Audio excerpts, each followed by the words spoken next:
to them because you don't know how it's going to turn out. My kids empowered me to get out. What's going on with this remote learning and in the midst of COVID? Working for different elected officials, learning and understanding how to put the community first.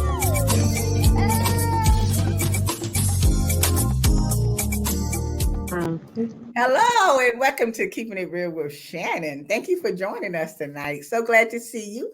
Hello, ladies. Hello. How are you? I'm good. And you? Fine. Well, I see Miss Maurice. You're looking all sexy tonight. Okay.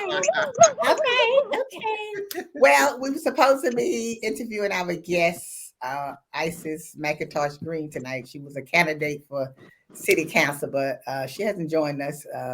Been able to join us yet, but we're going to continue on because we got some burning hot topics to talk about, and what we wanted to start with is, ladies, let me tell you, I was listening to this guy. Talking.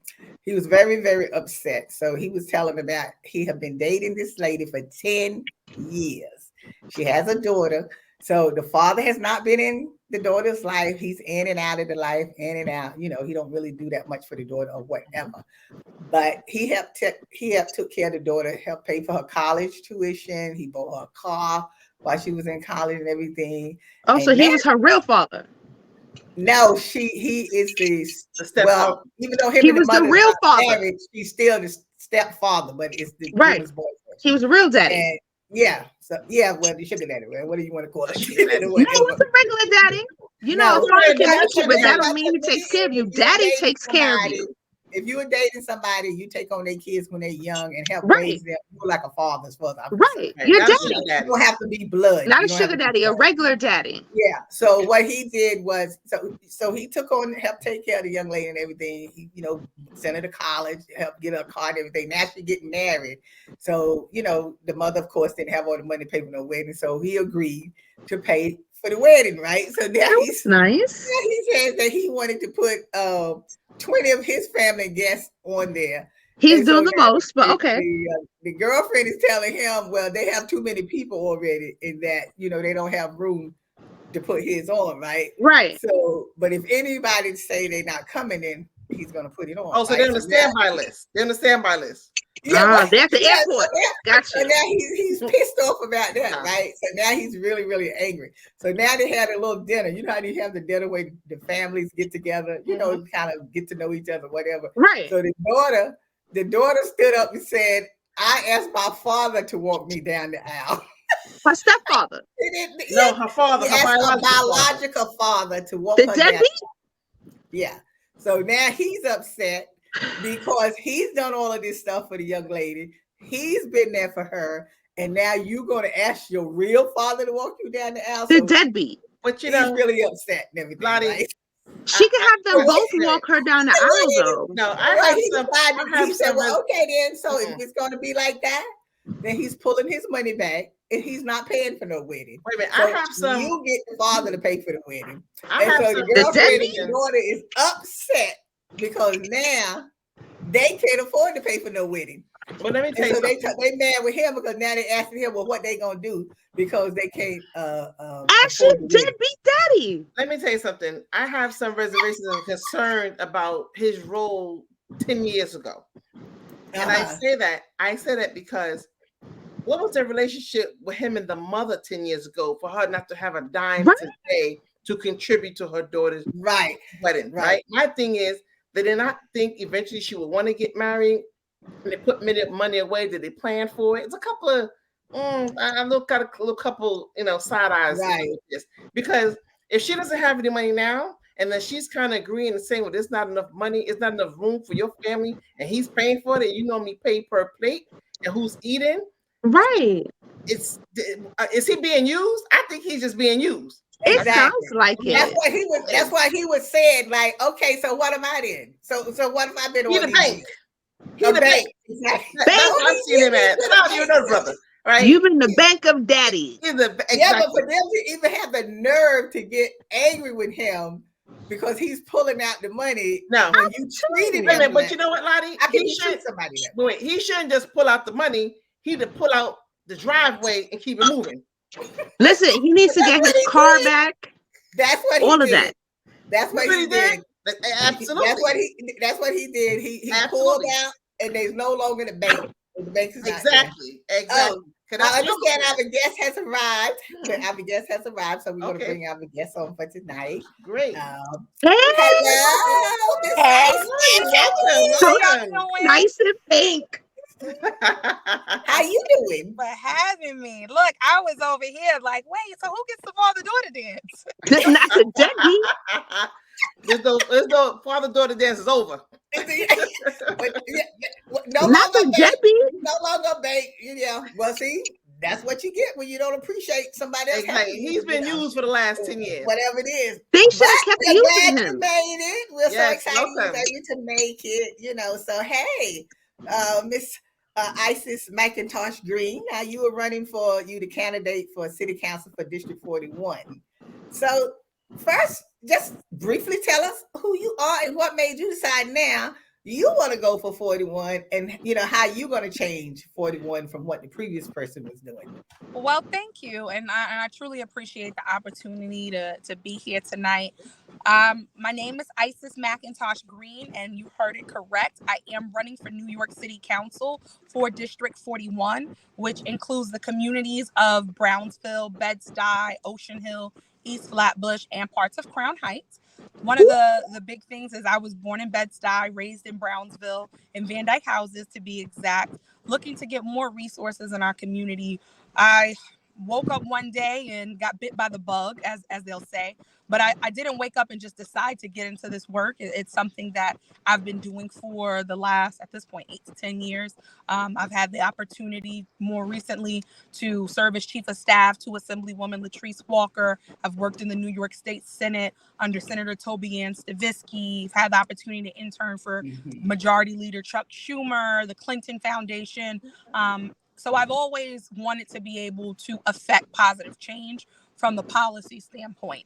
And that was the place where I kind of thought that I would stay, is on the policy side, affecting issues regarding bail reform and criminal justice reform, issues regarding the John Lewis Voting Rights Act, issues regarding affordable home ownership. And I've always been asked over the years of, are you going to run for office, or do you have political ambitions? And my questions, my responses have kind of been like, well, as long as the work is getting done, I'm fine. And for me, the calls that our community has been not getting answered is really the reason why I've decided to jump into the race of District 41. We are in a crisis right now. We're in a housing crisis where, as someone who grew up in NYCHA, I understand that we are suffering with dilapidated housing stock and no real solution of how that's going to affect this generation. We talk a lot about building, but then you start to question of building for whom and what is actual affordable for the people who live in those communities and the type of careers that they work. I'm interested in being able to help upskill our workforce. We have 5 high schools in our district, from Brooklyn Collegiate, which I helped organize around even when they were on the states and the cities list, and in 2 actual consecutive years to get closed, to make sure that they not only were able to stay open, but also had the early college resources for those students that, we wanted to be able to ensure that they weren't just graduating with a high school diploma, but were being actually pipelined into higher education and actual careers. I think that's something that gets overlooked often, and a lot of the communities that we're kind of sandwiched between, you can't purchase a house for under $1 million.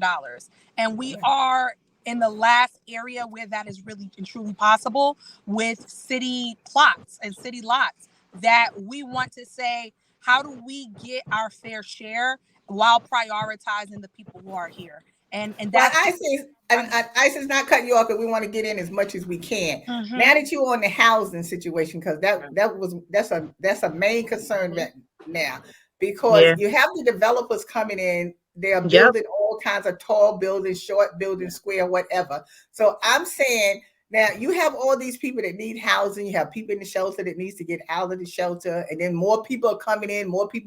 So those people will never get out of the shelter. But I'm saying now, when the developers come into the area like that, and use it. I'm sure the land must be coming from the city or wherever, how they get all of this land. That's something. How now are you going to negotiate that when they build housing, that they build affordable housing so people can afford to move into those buildings? Because if you just keep building high rises and expensive building with $3,000 rent and $4,000 rent, how would people ever get in an apartment? I mean, just a simple apartment with one bedroom or two bedrooms. Anything. I mean, I like to tell you that my family, back when I was a teenager, we benefited from when they were building those homes out. We were so we were the second set of I guess houses built, and we lived on those. We bought a house on Linden between I can't remember, but it's all right. Now they're not building houses. I like to tell you right now, I would love to be able to buy something, but when I look in certain areas where I want to live, or even the area that I live, the house on my block is $2.6 million. An apartment anywhere near a neighborhood that I would even want to live with that has a really good school system, it's $3,000 for the mortgage, plus the HOA. That's not even including that. It's like, who is it affordable for? Because technically I'm not I don't qualify for any sort of aid because I work. So of the working class people, we are kind of pigeonholed out of being able to live that dream, that American dream, having your piece of the pie. And, a lot of us are leaving, and I'm also considering leaving myself, because at the end of the day, what they're asking me to pay, I would have to sell drugs for. And I mean that white powder. Well, that's part of the gentrification that's going on. Right. And they actually, what they're doing is that the city is kind of selling out New Yorkers. Right, they are absolutely they're selling them. They're selling these developers these high-rise incentives. They have tax incentives. What is affordable housing? Who really knows what it is? Some communities are being rezoned into lower marginalized communities to bring up the AMI, was the annual mean income. So what they're doing is really even blocking out the people that's living in those communities. They relocated them. They relocated them out of state. They relocated them to FEMA camps. And the thing is, they're getting incentives. So when you have certain communities, when you say, well, we want to displace 50,000 people to bring in 25,000. They said, well, why? Just bring in 25,000. No, because the people they're bringing in is not looking like you. So this is some absolutely of the issues that they have, and people don't realize when they start tree lining your block, paving the roads, put in bike racks. They think this is more glorification. It's not for us. It is not for the people that's there. When you look at these communities and what it was before many years ago, you have a lot of people that's not looking like us were the original people to some degree in this community. So when you had Sandy and these flooding and all these other mechanisms of waterways, now people say, you know what, we want these communities back. And the only way to push these people out is with money. To price them out. It's with money. You know what I mean? Because when we moved here, we migrated here from Trinidad in 1991. I've been in this pretty much, I could walk the vicinity of the place where we first lived to my mother's house to my current apartment. Allison, you're going to have to hold that thought. We got to take a break and we'll be right back. It's Shannon. It's Shannon.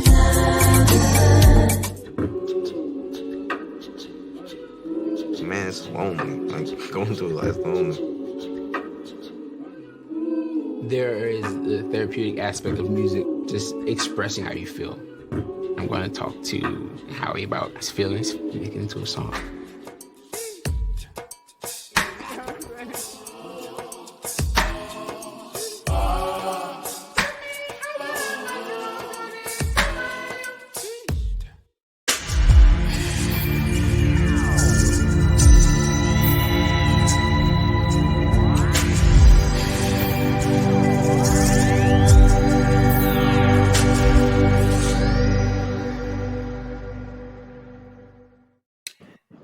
If you are just joining us, we are talking to Isis McIntosh Green, who's a candidate for city council. Allison, I'll get back to you, but I want Isis to tell us about her plan for housing, since we were talking about housing. Your plan for District 41. What is your plan to help the district over there about housing, crime, inflation? I mean, we just got so much going on. We don't even know where to begin, but Right. main thing. Well, thank you so much. And I will say that it has to be really a double agenda.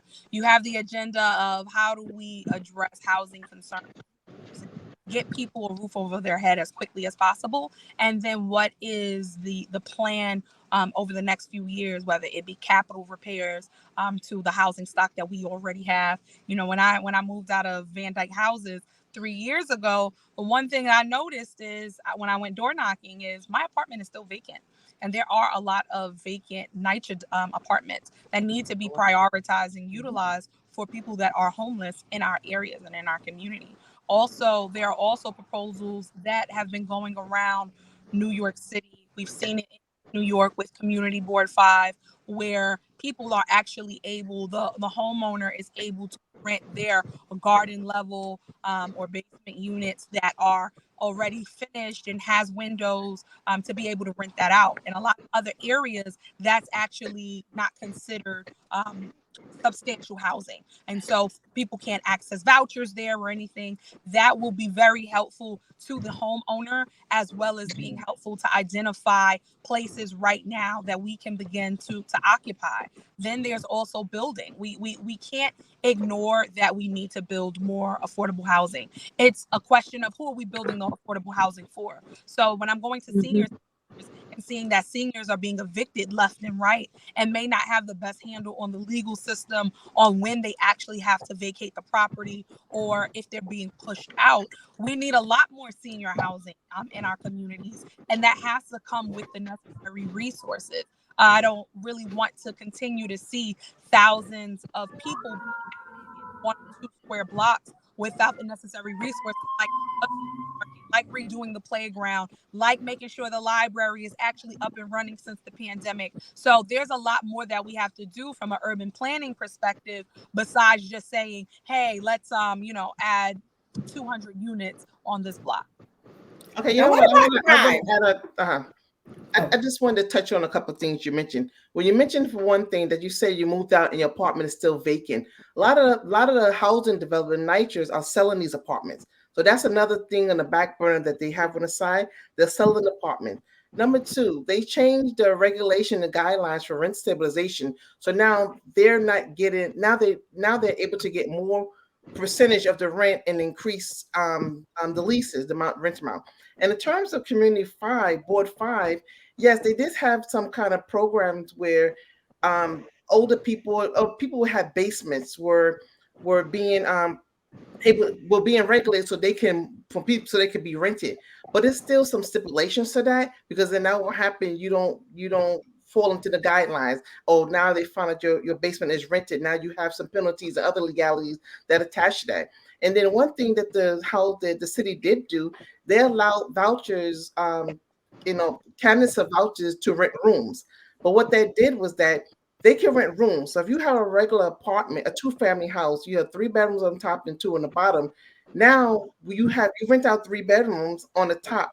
Now that technically, if you have to go to court to evict someone, that's technically now a 3-family apartment on top. So now the 3 rooms upstairs and 2 rooms downstairs now makes it 5 families. Now that changes the dynamics of a 2-family into now rent stabilized by law. So when you have these incentives, they're not matching up with the legal system when you go to court. Because see, now the court is deeming it as an individual apartment, as an individual family. So it changes dynamics of that the housing development, of that housing, the 2-family home. Well, I'm definitely happy you brought that up, because it's truly affecting my generation like never before, with the warehousing of individuals, right? That's what we did when I went to Binghamton University for my undergraduate career. And living up there, it was okay, we're moving off campus. Everyone's going to rent a room in this house. And this is how we were going to be able to financially do for ourselves to live at home. But we're seeing a lot of that here in New York City. And it's not for college, it's for long term.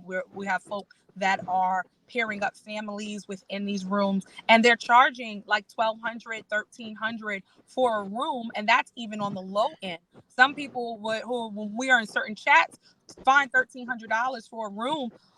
They'll jump at it, and it probably will be off the market within the next few days. And so we have to be able to have a conversation around how are people affording their mortgages, because everyone is not, these millionaires that are just warehousing rooms. Some of them are, Nana's house, who she doesn't want to have to sell, but she has this apartment that's available and wanting to be able to rent it out. And a lot of it too is we have people who are now starting families and looking to be able to stay connected in the community that they were born and raised in, like myself, and now figuring out where is my place and where is my space. And we've already seen the mass exodus of African American families back down south. How do we slow that and give more incentives that we actually have a place here? We are thriving in politics more than we've seen in at all in our history, really, in New York State. We have a Black man as the head of the New York State Assembly. We have a Black woman as the head of the New York State Senate, right? When you continue to go up and look at our Attorney General, look at our Lieutenant Governor, and then still, when we look at our communities, there's still some changes and more things that can make us have a better quality of life. And that's what I'm interested in. Quality of life. So Isis, I wanted to ask you, how do you plan on working about the crime? Because the crime rate is so high right now that they just getting ridiculous. They slicing women's legs going up the train steps and stuff. It's just out of control. Do you have a plan that you want to work with the police department or the community on, how we can, bring down the crime some? Well, I will say this. I'm not afraid to say when I don't know something. And what I don't know is that, let me rephrase that. What I do know is that it's going to take a community approach to be able to address crime in our communities, and especially crime in regards to the MTA, right? We have a lot of cases when it comes to mental illness, and we cannot separate that from homelessness completely. We have to be able to address that. Some folk, whether homeless or housed, have issues that need to be addressed on a holistic basis. Part two is we have to be able to fund our cure violence organizations that are already doing great work in our community of stopping a lot of crimes that already just don't get reported, right? These are organizations that we've seen that when we're in the middle of summertime, they'll throw additional resources if there's a mass shooting, or they'll throw additional resources when they realize that certain police and community interactions are becoming newsworthy. But throughout the rest of the year, these are organizations that are trying to figure out how are they going to pay their staff. In that comes upskilling of the workforce. For so many of them, there are also mentorship programs, there are workforce development programs, and we have to be able to ensure that they have the resources and are connected in with that. And then I will mention a place that's very soft in my heart is for children that are between the ages of 13 and 18 years old. And the reason it's so near and dear to my heart is because we don't see the after school programming in the communities for that age group. A lot of times it's almost like left to their own demise. You have a generation of people who's scared to talk to the young people. And then you have the young people that's like, you guys aren't listening to what I'm saying and you aren't valuing my opinion. So being able to work with organizations, working with houses of worship, working with the people who are already doing the work and have the spaces. What I've noticed in our district is we have 173,000 people in District 41, yet in some of the areas really on all of the borders of the district, there isn't a community center. There isn't a senior program. And what you begin to wonder is, why is that? And I'm looking to be able to ensure that everyone in District 41 feels the love and the resources of having good representation. And it isn't something that's only focused at the core. Absolutely. And another problem, ISIS, too, I want you to touch on is that the hunger. I mean, when I see people worrying about, do they have enough food, to feed their family? They standing on these long lines now. I mean, I never thought I would see anything like that before, because I mean, I don't understand how a place like New York, people could be hungry, or anywhere. I mean, I know you don't have money. There's been plenty of times I don't have money coming up and everything, but we have never had the opportunity to be hungry, because there was always somewhere you could get food. Food was available. You could go to your neighbor's house and, they'll feed you or whatever. But for it to have become such a crisis now is unbelievable to me, particularly when it comes to food, as much food as New York throws away. The price of food. Look at the price of food alone. What? I mean, you can't afford to live here. To live here. I'm getting a farm. I'm leaving New York and I'm getting a farm, because this is dumb. But just to add the fact that Isis said that people are relocating out of New York, right? I'll add to that as well. People are relocating out of the country. They're literally leaving out of the country because their money value here is much. It's not. You work for years, you retire, you want to be able to live comfortably, right? And buy food and pay your bills and not struggle too much. And you just can't afford it. And sometimes in these other states, even down south, maybe not as fast as the Northeast, but they're becoming, expensive as well, because people are now on limited budgets. I completely agree. And it's sad when you even have, or you hear it from the food pantry. Sometimes not the food pantry, they're like, we're out of food by the middle of the week. We're feeding 10,000 families, even like the Campaign Against Hunger, feeding over 10,000 families weekly, yet still having to figure out how are they going to make payroll and how are they going to be able to bring down these food resources. And they aren't just dealing with the issues of our community, but really a lot of Brooklyn, right? So they're doing deliveries, they're connecting with students at school who might seem like at risk of being food insecure, and providing food for them and the family, right? Because that's the big thing. Right. Okay, Isis, I'm gonna have to interrupt you right here. You have a couple of minutes. You can stay for our after show.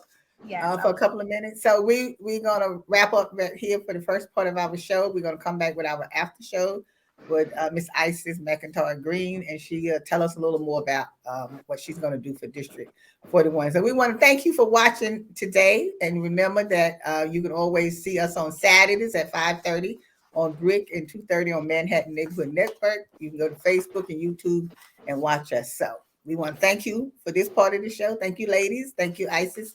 And as always, we'll see you next time. Today's show is sponsored by Abu's Bakery. If you have a sweet tooth, stop by Abu's Bakery for some delicious cakes and pies. Would you like beautiful pictures for your home or your office? Then stop by Faith Art Gallery. They have a large selection of pictures from around the world. It's Shannon.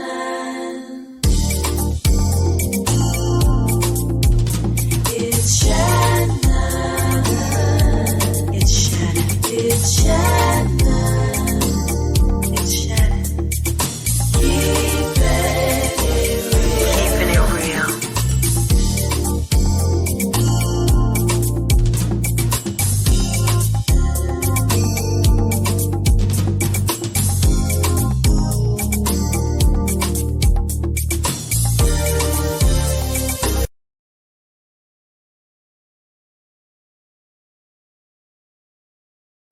We are back for our after show. Thank you for sticking around, Miss Isis.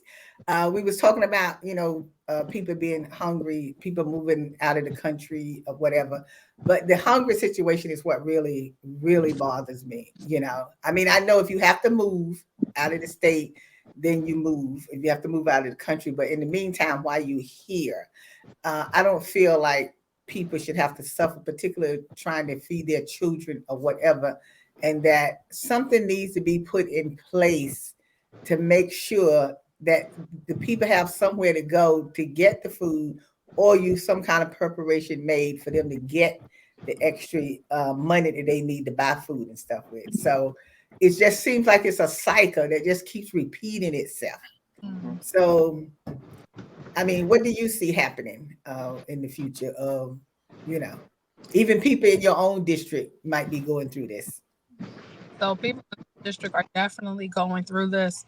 Right now, we have to be able to have a strong voice in City Hall that's going to prioritize the needs of District 41 residents, which of course includes the communities of Brownsville, Ocean Hill, Bed-Stuy, East Flatbush, and Crown Heights.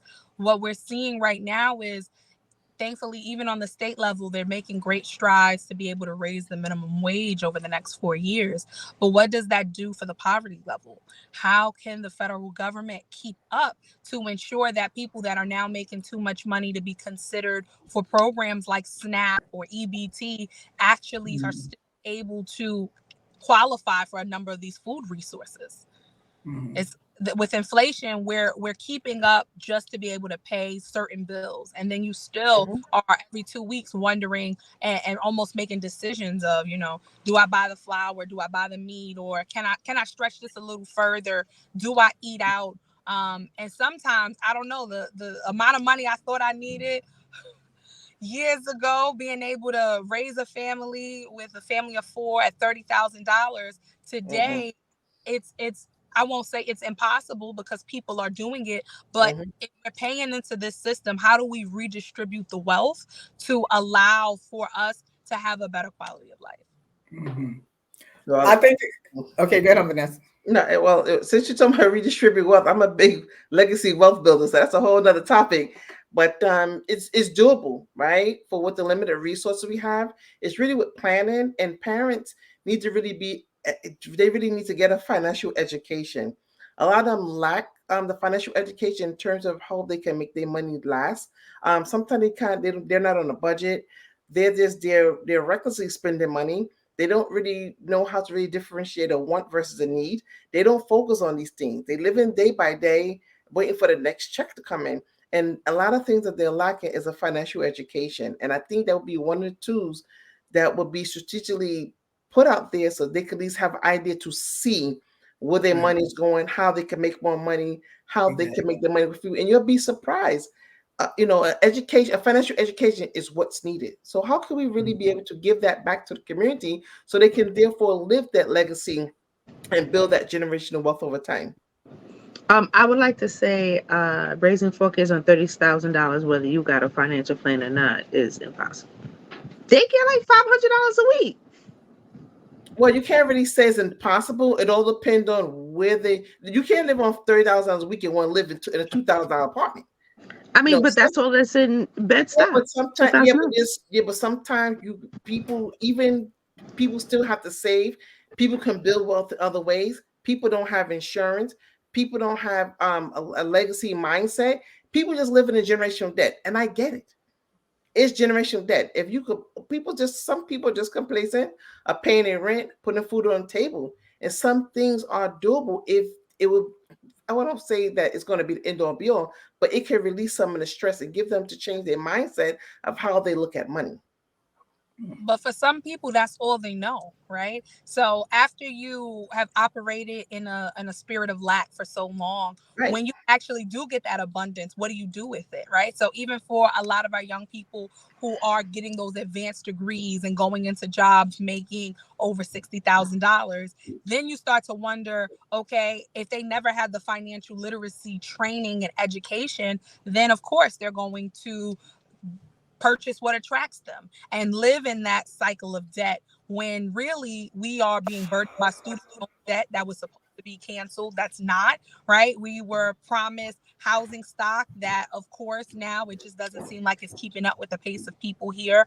And so a lot of young professionals are even now leaving the state, not just to go to college, but to say that, there's really no place for me here. And so how do we continue to incentivize our talent to stay within the communities? And I think we do that at the high school level. Right. So that's why when I speak about financial education, I'm not just talking about necessarily now. I'm talking about many moons ago when the kids are in school, because, financial education is taken out of school because far as I'm concerned, the Board of Ed feels they're not teaching thinkers, they're teaching workers. So you only know what you know.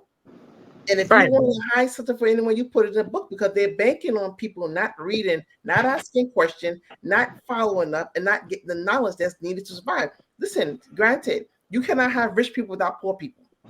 And I understand that. But when you look at the demographics of who is affecting, it's the Black and brown community that's continuously living in debt. Yeah. But you have to understand that a lot of things have changed throughout the years, but the school system has not. From the time that first Black student made that one high school integrated, the school system has never changed at all in any way, shape, or form. So they're not trying to help us be better. They're not trying to. First of all, I'm gonna tell you right now, school don't teach you nothing that you can use. Anything that I've learned and used, I've learned as an adult or through trial and error. School is daycare for kids. Period. But then Allison too. I'm thinking like some of this stuff, like Vanessa was saying, is that even though that might have happened in the past, that parents are loaded down, they don't have time. I know they have to work. We all had to work. We all had to take care of our kids where we work. Some of us were single parents raising our kids and stuff like that. But I still feel that even now, you can start educating yourself about different things. And then you have to also ask other people too, what do you need to do? What do I need to do? How do I advance myself? Because I mean, you can learn. You might not be making a whole lot of money, but you can learn how to do certain things. I mean, like if you get in a tight, right? Now, what do we used to? What your grandparents and my parents them used to do when they got in a tight? They would. My aunt would make cakes and sell cakes or whatever. They would do what they had to do. They didn't just. They had that entrepreneurial spirit. About I don't have any money. I don't have no money for this.